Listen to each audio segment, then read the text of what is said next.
Welcome to the back nine. If you're just joining, I'm playing a practice round out here at Pipeline Disc Golf Course, giving my insight on each hole, how I'm attacking it, how I'm playing it.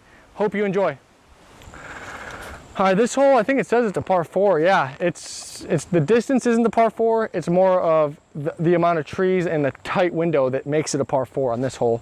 It's kind of a flex shot that fades back left at the end. But in all reality, a lot of times people on holes like this, they get caught up on hitting the exact angle. For me, I'm just trying to hit the one angle, fly and fly through the gap, aim right, and get as far down there as I can without hopefully hitting a tree. So, and you really got to think about that. You're not necessarily thinking about parking the hole like this, because it's going to get, if you hit early, it's, you know, really ugly. So I'm just trying to hit the gap, focus on everything, focus, like I said, my run up, my arm swing, and everything on just hitting this gap. Oh, I pulled it. I got lucky. All right, not so much. I'll throw one more. Threw a little early, but. Yeah, from walking this one before, this one has a double window. There's two. Yeah, it is pretty much. So I'm gonna throw another shot. I'm gonna try and throw a little bit farther right. That one, I missed my line a little bit. Try and hit this main window here. There we go, that's money. That's what I was trying to do, get through. Yeah, so I'm happy with that one. So I made the adjustment, threw it a little bit further right, and that one's pretty much an easy 3 with a long chance at a 2, and that's what I'm looking for on this one. It's really a tough angle. As you saw with the first shot, you miss your shot at all, and it's going to be an automatic, we'll say tough shot. I'll play out the first one just to show you guys how challenging the tee shot can be, because the second one I played it perfect. But as you can see, I got that first one was a pink T-bird 3, by the way. If you guys didn't know what I was throwing. And as you can see here, it's not a very easy shot, but it's, if you can't see the basket, it's down this gap and then just curls just left around there. So I'm gonna try and throw like some sort of maybe, I'm not gonna just throw like an air shot. I'm gonna try and throw some sort of pig, slow, floaty pig. Maybe I might have to throw an AVR just because of how severe the left turn is. See, this kind of shot looks like it would be a backhand, easy backhand, but there's a tree right here that I can't really throw the backhand, so I'm gonna have to throw the sidearm. I'm really just trying to hit this gap here. Focus. I don't know, it's gonna be tough to park it, but and there's one little pencil tree in the fairway that I'm also trying to just get left of. So that's the two things I'm thinking of. Oh, I hit it. That was the one I was trying to miss. I'll throw one more. That's basically the only thing that's really in my way is that little pencil tree. So I'm gonna try and throw a little left of it. There we go. So that's still a little short, but it's a putt for par. This is a really tough spot from right here, as you can see. So I just want to show you guys. Hopefully I don't land there, but if I do, it's still manageable, but not ideal. Do you prefer to play your practice round solo? Yeah, I like to, because I like to throw a lot of shots and kind of, as you guys can see, I go to different spots in different areas where I think I'm going to land, and I throw 2 or 3, 4 maybe up shots to get dialed in. So I feel more comfortable that way, and I feel like I get better quality practice that way also. So as you can see, I hit this tree coming into the upshot. If I miss that, I'm basically gliding down there, but this is what I'm left with now, is a long chance for birdie. As you can see, this hole's only 500 feet, but it plays like a true par 4, no doubt. All right, this is just basically a throw it up there, hopefully make a long putt or just get an easy 4. So it's just like pretty much an easy 4. After that drive, it sets you up for a tough upshot. I'm learning a lot of things on the drive and the upshot. I made the adjustment through a good drive on the drive, and I made the adjustment on the upshot as well. So I'm gonna tap in for a par here and go into tomorrow with some confidence in the shots that I made the adjustments on. So not too disappointed with what I'm learning so far. All right, hole 11, downhill. Gonna be a sidearm shot for most people, or you could potentially squeeze in a left to right turnover putter shot. But I'm just trying to throw a sidearm at that tree. That's my aiming point to start, and then I'm just trying to fade off of it and skip up there. The basket is probably, I'd say, 80 feet straight and 20 feet right. So it's kind of a weird angle here. you're throwing downhill, so I'm gonna throw it a little low just to make sure I don't get it too high and caught up in those trees.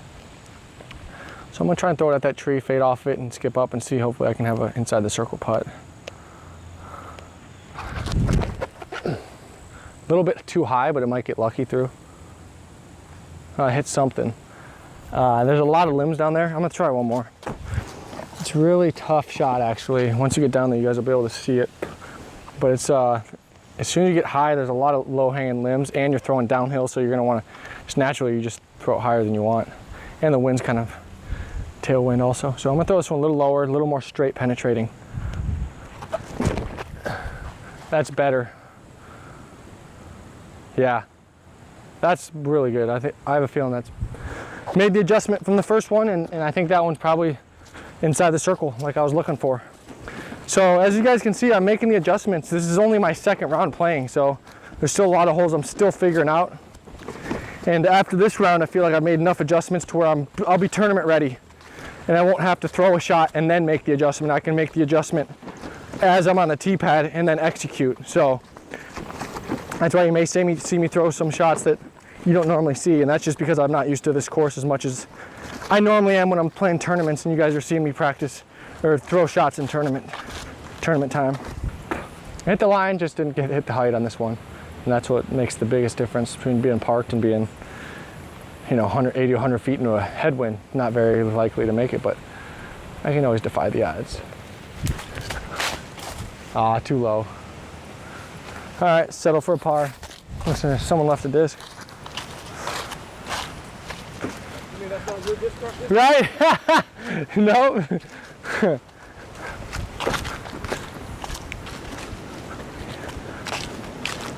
Yep, second one parked, made the adjustment.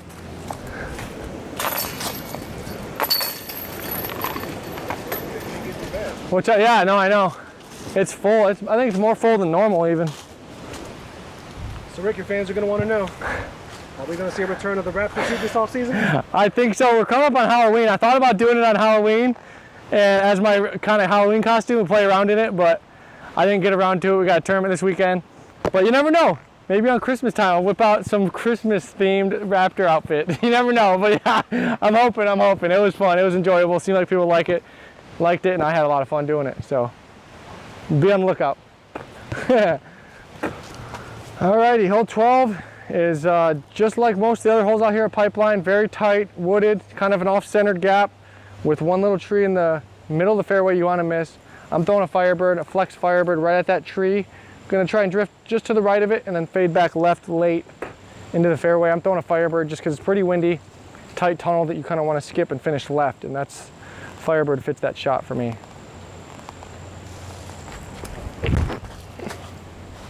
Get left. So I threw it pretty much just like I told you guys, a little wide, but I got a good bounce. I'll throw one more. As you can see, I went right to that tree like I was wanting to. It just didn't quite hyzer back enough like I wanted. So I thought it was pretty good out of the hand. I'm gonna try and throw this one a little bit further left. There we go, that's money. That's perfect. A little bit short if I had to guess, but that's probably 25. And yeah, once again, making the adjustment. And as the first one, I wasn't too disappointed with it. I was a little bit right, but overall I hit the angle that I was trying to hit. And sometimes on tight wooded holes, late trees are gonna happen. And unfortunately, sometimes it costs you strokes. Sometimes it sounds weird to throw a Firebird on a straight shot hole, but when you have to play some low ground play action with some skip, then it's not so bad. And I feel comfortable with a Firebird in my hand.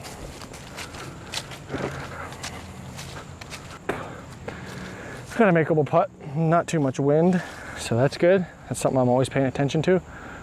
And just kind of go through my routine and hope I can hit it. Got it. Yeah, sweet. Save. That's kind of like a birdie save, I would say. I threw a good drive. I got a little bit of a bad kick. I made up for it with a putt. And then the second one, I just threw I got the birdie because I threw the great drive. So that's the beauty of getting birdies. You can get them multiple different ways. Long putts, great drives, great saves on a par 4 or 5. That's a very positive way to look at it. There's a lot of ways to get a birdie. Now to hole 13. This one's a shorter hole. Still no gimme because of the angle and the way the trees are lined up here. But I'm gonna throw a little flex shot and then kind of just fade left at the end. It's more about just hitting the angle and falling left. And that should give you a putt pretty much every time. But I'm throwing a pig just on a little flex line. Just trying to miss that last tree on the left-hand side. Turn in front of it and fade behind it.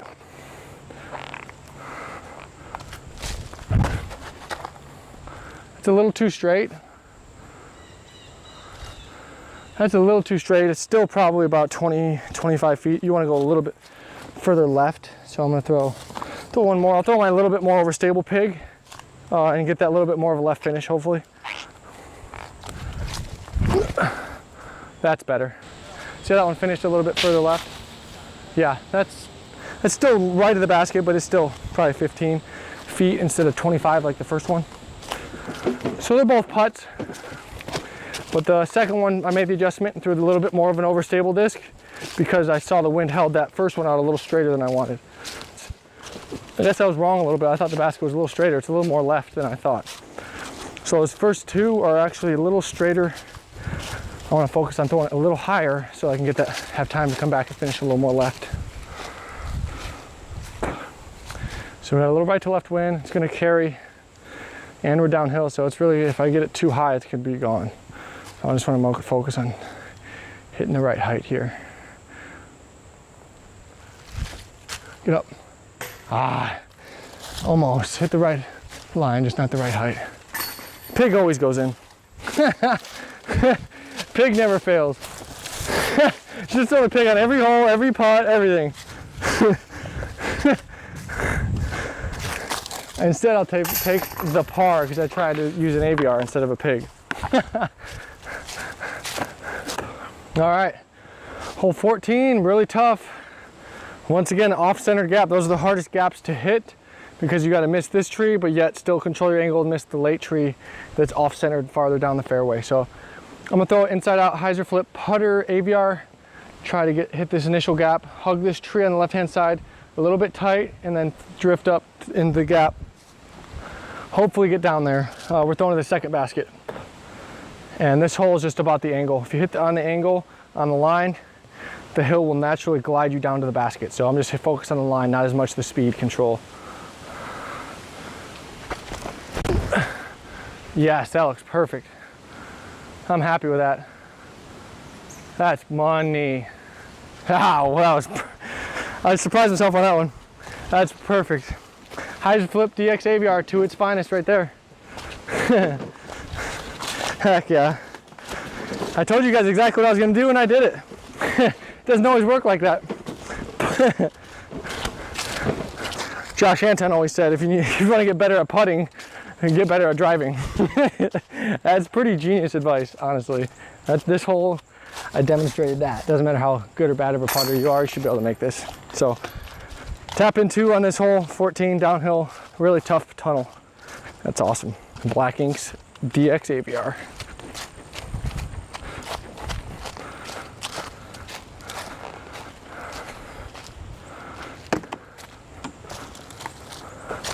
Doesn't look like the most challenging course based on the distances on the tee signs. But like I said earlier, you can't always base a course on the distance. Just because the holes are long doesn't mean they're more challenging than a short hole if it's designed correctly.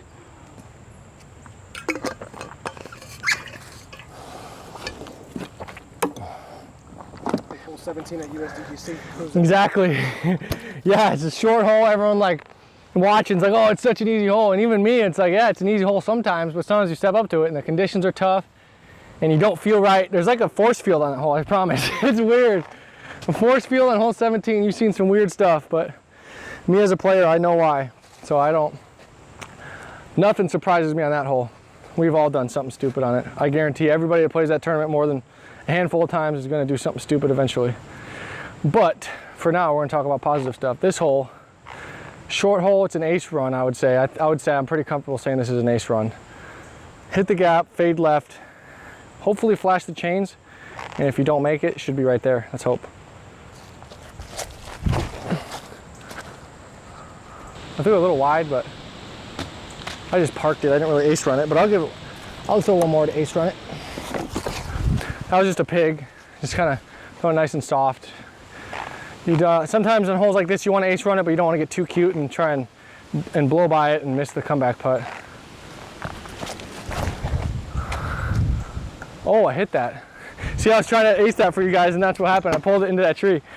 So I bring that tree into play with the ace run just because I want to get it wide and hyzer in.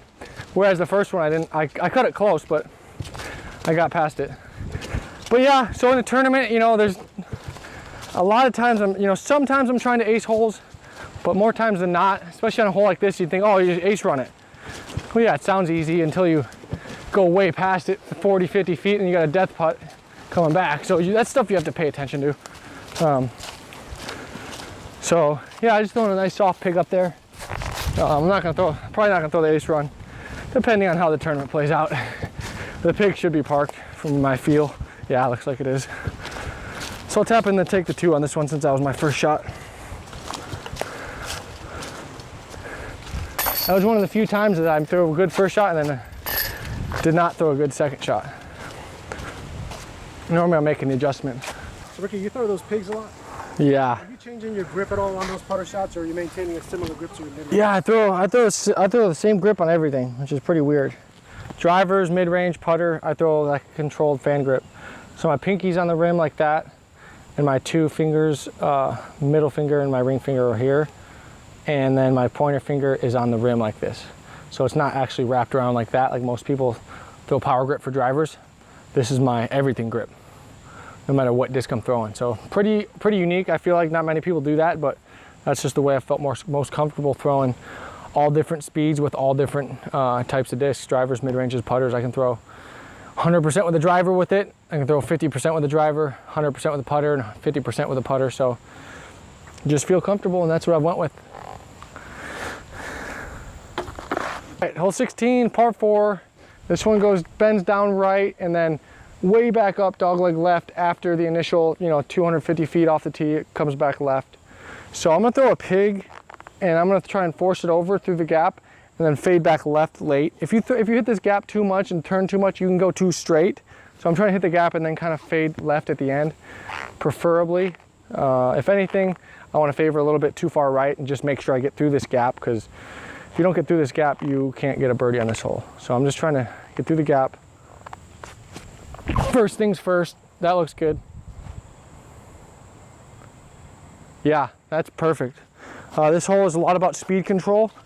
That one I didn't throw it super hard. I just hit the angle and kind of landed soft. If you throw it real hard, it's downhill and you can carry too far straight and then you don't have a second shot. So as you can see, I'm not throwing it super hard, throwing it with a little bit of finesse.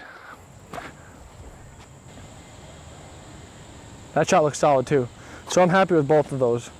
Hit the gap, hit the angle, and I didn't go too straight, and they kind of finished a little bit left at the end. This hole's so far downhill, sometimes when you looks like you throw it too much to the right, they hyzer back out. And that's just because gravity naturally does that. And you'll notice how severe it is going downhill. It's just hard to really notice at first. Yeah, looks like one of them's by that yellow little post thing, and that's a perfect spot. But I'll show you when you get down there. It's really easy to go too far straight and too deep, and that'll leave you in a really tough spot. Whoops, dropping discs. All right, as you can see coming down the gap, these 2 were pigs, good speed control. Like I was saying, if you go too far straight, you're pinched off, and you got these overhanging limbs which are in the way because you want to come back far enough right to get to the basket. So here, pretty much perfect, went through the gap and didn't go too far. That's definitely a variable that can happen on this hole if you're not careful. So I would throw a pig on this, but I feel like it's a little more uphill than it looks, even though distance-wise it doesn't look that far. I know it's going to play pretty far, so I'm going to throw a Firebird. I'm going to favor left. I know there's a big slope to the right, so I'm going to favor left kind of towards where that camera guy is. I'm going to try and hit there and then skip. I don't want to skip by the basket and then start flaring off right. Yep, that's pretty much what I was going for. Sit. Oh, all right. I went a little bit deep on that one. I want to throw the pig. That one's still right there. I think it's probably 20 feet, but I think the pig's going to land a little softer. And on a sloped green like this, that might have been the better choice. And I know that now. Yep, that's money. Yep, perfect. So it's right there. All right, so I made the adjustment. The first one wasn't bad necessarily. I noticed a big skip and it went a little too far. Not horribly far, but that's what I'm saying. Now that I know if I throw a drive like I know I can, I'll land by those yellow posts. And now I know the certain speed and certain disc I need to throw to execute and get up there for a birdie putt. So that's making a lot of mental notes right now that I can carry into the tournament and allow me to perform and play at a high level. That's how it's done. All right, so I threw the first one wide enough to where it didn't skip too much. But if I'd thrown it any farther over here, it would have hit and skipped and rolled. So I'm glad I didn't throw it too much further left. So take a 2 or 3 birdie. Threw the Firebird on that one. I think I'm gonna go with the pig next time. A shot like this, Ricky, are you more concerned about the line or the distance to give yourself a better up? This hole is a par 4, but it's semi-reachable. I'm worried about this hole. I'm worried about just the accuracy. I'm trying to hit the gap. I'm not trying to throw too hard or too soft. I'm not trying to get cute with the distance. I'm just trying to throw a shot right by the camera guy there, actually just right, and then skip back just right of him and flare. So I'm worried about the height and I'm worried about the angle of release. So those are the 2 most important things right now that I'm worried about. I'm really focused on throwing down. A lot of people, when they throw downhill, they just throw it straight, and then you're already throwing downhill, so it takes you up way too high. So I'm focused on throwing down because I'm already throwing downhill, and then it'll be a normal height when it's flying, and it won't be too high. So I'm throwing a little bit down and a little bit turned over because it's downhill, and it's naturally going to want to fade back right quicker than I want. So I'm going to have to offset it with the angle of release coming out of my hand. Something like that. So I threw a little bit. Oh, I caught that last tree. That was a solid release. Throw one more. But I was happy with that and how it released out of my hand. I'm gonna throw this one a little bit more turned over. As you notice, that one hyzered out a little bit quicker than I wanted. And so I'm gonna throw a little bit more turnover on this one. That one's a little too low. So, but I threw it low, and that's right in the middle. I mean, that's high percentage to get a birdie from there. This is a par 4. It's a pretty short par 4, but it's deserving of a par 4 for how challenging it is. So yeah, as you can see, I got a little bit of a rough kick. This is called a par 4, so still got a pretty routine up and down. Obviously, I'd like to get up there for a long look at a 2, eagle 2, but back here, I feel like I can get a 3 almost every time.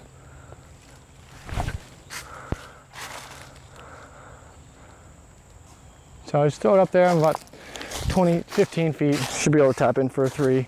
But I think I hit this tree and coming in, which overall is a pretty good angle coming into the fairway. I just got a bad kick. But otherwise, I would have been up there in that area with an easy 3 and a potential 2 on a par 4. That's golden. That's what you're looking for almost every time.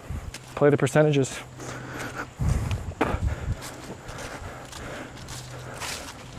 That's what a lot of people don't realize on par 4 sometimes. You can go for a 2 just on a putt. A lot of people think you have to go for the 2 on the drive. But you can go for a 2 and just throw it to, for me at least, 80 to 100 feet. I still have a chance to get a 2. It doesn't mean I'm gonna do it every time, but if it's a par 4 and I'm throwing it to 80 or 100 feet, I have a good opportunity to still make it and get a high percentage 3 if I miss. So that's stuff I'm thinking of. And so if I throw a drive over there 870 feet and don't make it, obviously I'm trying to, but it's still an easy 3 birdie. And so it's just a percentage game on these par 4s, especially. All right, now on to hole 18. This hole is another short par 4, but don't let that fool you. It's not about the distance on this hole, it's about the line and hitting the angle. And it plays way uphill. I think it plays more like 500, 550, honestly. It says 420, but with the slope and everything, it's way further. But this one, I'm just trying to hit this gap. You see this rubbed off tree. I'm just trying to go left and hit that main gap there and really just hyzer out. And like I said in the last hole, I'm trying to play to 80 to 100 feet and either hit a putt or take an easy 3. So I'm just starting off with a drive, trying to smooth it down there, and hopefully I'm just trying to hit this gap, honestly. If you don't hit this gap, it could be disaster. Oh, like that. That is automatically worst case scenario there. I can still reach it, but Now I'm gonna throw one more. I'm gonna throw a little bit further left so that way hopefully you guys can see this one glide down this tunnel.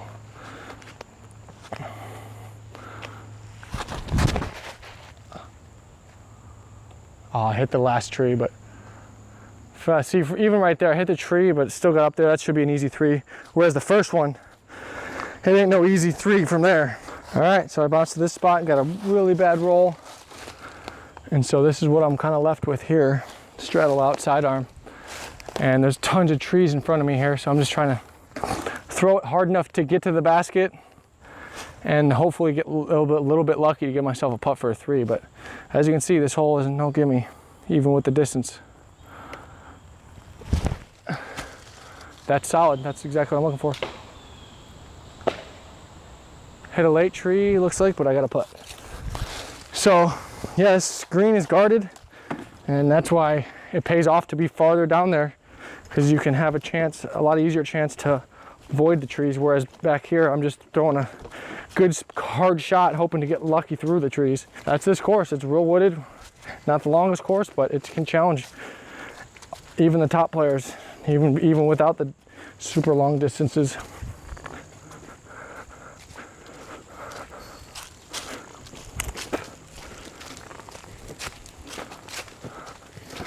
So I still have a putt on this one, straddle putt uphill. And this hole looks like it's a fast green, so I'm gonna pay. It's a risk I take running this putt, but trying to make it, that's for sure. Finish strong. Sit. Oh, it wanted to roll. Always the second one, right? But yeah, that's this hole. It's sloped even, I mean, the drive's tough, the upshot's tough. As you can see, it slopes all the way down. The upshots can roll, the putts can roll. This kind of got lucky not to roll. But I'll take the 4. All right, guys, thanks for watching the practice round out here at Pipeline. Hope you enjoyed the shots, hope you enjoyed the insight, and hope to do this again soon.